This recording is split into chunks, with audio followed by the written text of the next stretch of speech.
Good morning, and thank you, Chairs Concepcion and Duff, Vice Chairs Godfrey and Looney, and Ranking Members Yakarina and Berthel for your consideration. My name is Marissa Gillett, and I am honored to be nominated by the Governor to continue my service as a Commissioner at the Public Utilities Regulatory Authority, or PURA. Please accept my sincere appreciation for the opportunity to appear before you and share my desire to continue serving the state of Connecticut and its citizens. Since moving my family to Connecticut to take on this role in April 2019, my husband has served as an educator in the state, my twins have grown up in our local schools, and we have become active participants in our community, including recently volunteering as my daughter's soccer coach. All of this has created a great sense of commitment, dedication, and loyalty to the people of Connecticut, so I'm honored to serve in this position. PURA's mission is to ensure that investor-owned utility monopolies provide safe, reliable, and affordable utility services. We are Connecticut's referees in the public utility space. For example, in the recently completed avant-garde gas rate cases for CNG and SCG, PURA directed rate decreases for both companies, finding that CNG owes its ratepayers over $24 million, while SCG owes its ratepayers over $96 million, which PURA directed to be returned to ratepayers as credits starting last December. While CNG and SCG proposed a $19.7 million and $43.2 million rate increase respectively, along with a requested profit of 10.2%, PURA concluded based on the record that the company's management failed to offer sufficient evidence to support a higher number. Statutorily, the burden of proof rests squarely with the regulated utilities, and in those cases, based on the evidence available to the agency, the utilities did not meet their burden. Or consider our unprecedented 8-month investigation into Eversource's and UI's response following Tropical Storm Isaias. That storm left over 680,000 Connecticut residents in the dark. PURA determined, with testimony from municipal leaders and ratepayers, that Eversource and UI fell short in their preparation in response to the storm. As a result of their failure to protect the residents of our state, PURA issued the maximum penalty allowed under the law at the time to Eversource, an approximately $30 million fine, as well as a multi-million-dollar fine to UI. While Eversource and UI challenged the fines in courts, Eversource ultimately withdrew its complaint, and the Connecticut Supreme Court recently upheld the basis of PURA's decision regarding UI's performance. The companies did not meet their burden. Such affirmation is not unique for PURA. We have consistently and repeatedly won when challenged in court, 4 times at the Supreme Court, in fact.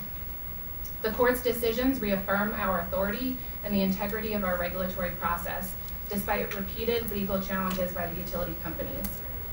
Judicial rulings have reinforced PURA's mandate to allow for just and reasonable rates and reject arguments that sought to undermine consumer protections and regulatory oversight.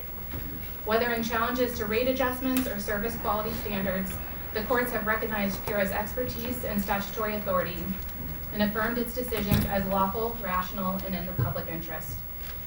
During this time, PURA also created the Office of Education, Outreach, and Enforcement 4.5 years ago, which has become a national model for public engagement and is even being replicated in other states and at the federal level.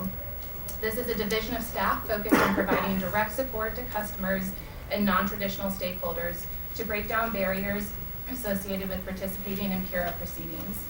The enforcement arm of this office has recovered over $5.5 million in customer restitution and over $12 million in fines directed at alleviating hardship customer arrearages, all accomplished since its creation. Additionally, I am immensely proud to report that PURA staff recently completed the initial 11 tracks of PURA's nation-leading Equitable Modern Grid initiative. What started as an ambitious vision for ways to modernize Connecticut's aging electric infrastructure has yielded frameworks and programs recognized as models throughout the country, including an industry-leading innovative energy solutions program that provides a sandbox environment to test emerging technologies and facilitate strategic partnerships with multiple state agencies, universities, and utilities. Indeed, another program launched under the Equitable Modern Grid initiative, known as the Energy Storage Solutions Program, has been so popular among commercial customers that we've recently opened additional tranches ahead of schedule, providing opportunities for our businesses to build upon their own resilience portfolio. Other areas of progress during my tenure include a rigorous focus around providing timely access to utility poles, as well as other mechanisms to enhance broadband deployment in the state. These efforts include establishing a standardized process for identifying and removing structurally compromised poles, as well as dedicated programs focusing on addressing a backlog of double poles across the state. Recently, the first pilot phase of the single visit transfer program yielded commendable results, with the removal of 1,332 double poles in the UI service territory and almost 1,500 double poles in the Eversource footprint.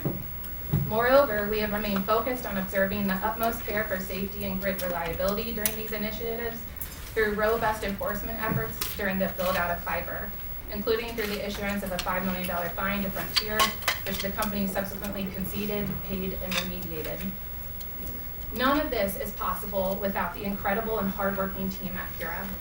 We have successfully recruited, retained, and even grown the PURA ranks, which include a unit of gas system engineers that year after year receive a perfect audit from the Federal Pipeline and Hazardous Materials Safety Administration, a division of lawyers skilled in drafting legal decisions that are being consistently upheld by our courts, finance specialists and accountants whom have uncovered and recommended the removal of excessive recoveries and rates, rate specialists and research analysts that have skillfully designed and implemented nation-leading grid modernization programs, and customer information representatives that reliably work toward providing resolutions, information, and education to customers.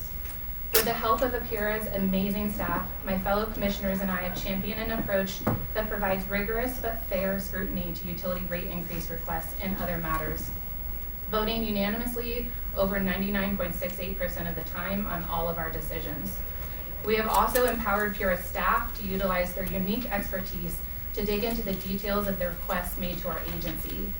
Although less publicized than our distribution utility rate cases, another major accomplishment was the identification of a significant over-recovery associated with a natural gas peaker plant co-owned by UI and recovered through the public benefits charge.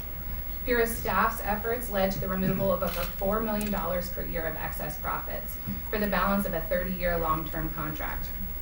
This is yet another example of the courts affirming PURA's approach during my tenure, as the decision I just referenced was upheld by the Connecticut Supreme Court last February.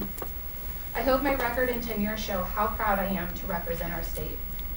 Still, there is more to be done. If confirmed, I look forward to continuing the agency's critical work in advancing a safe, reliable, and affordable grid. I stand ready to answer any questions that you may have regarding this role. Thank you for your time and consideration. Thank you very much.